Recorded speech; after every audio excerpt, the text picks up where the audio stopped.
Izuntzen bada maitia jakin.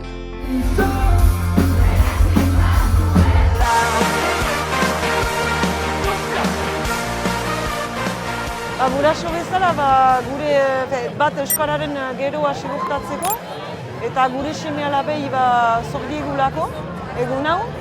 Eta gauza hona eta txarra da, baina euskararentzat oraindik egi urrats bat behar da euskararen geroa segurtatzeko Ipar Euskal Herrian ere.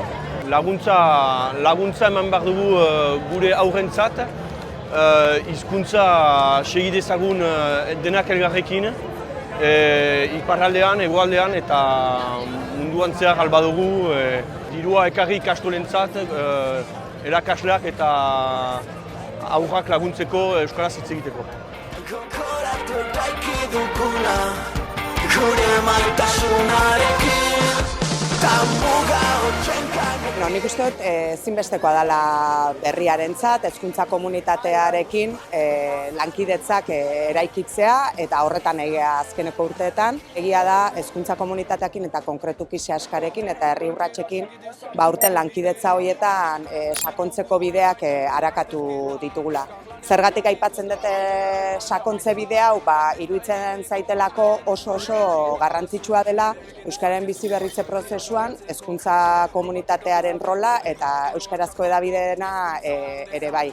Izan ere, euskal kultura eta gure referentzi komunak euskarazko hedabideetan sozializatzen dira eta zentzu hortan euskarazko hedabideen sustapena ikastolen testuinguruan areagotzea ere momentu hontan euskalgintzak eta kulturgintzak, herrigintzak dauzkan auziekin ezinbestekoa da.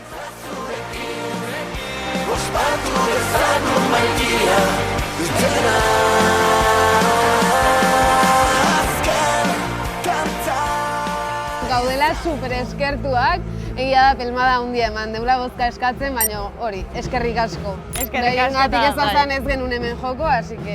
Kriston aukera ona eman dozkuela eta hori.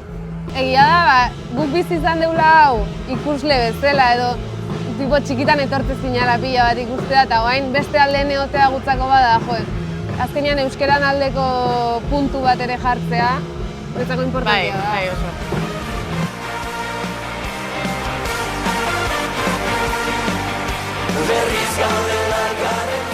Guretzako oroitzapen asko gogoratzen dazkigu. 83an izan zen lehen herri urrats.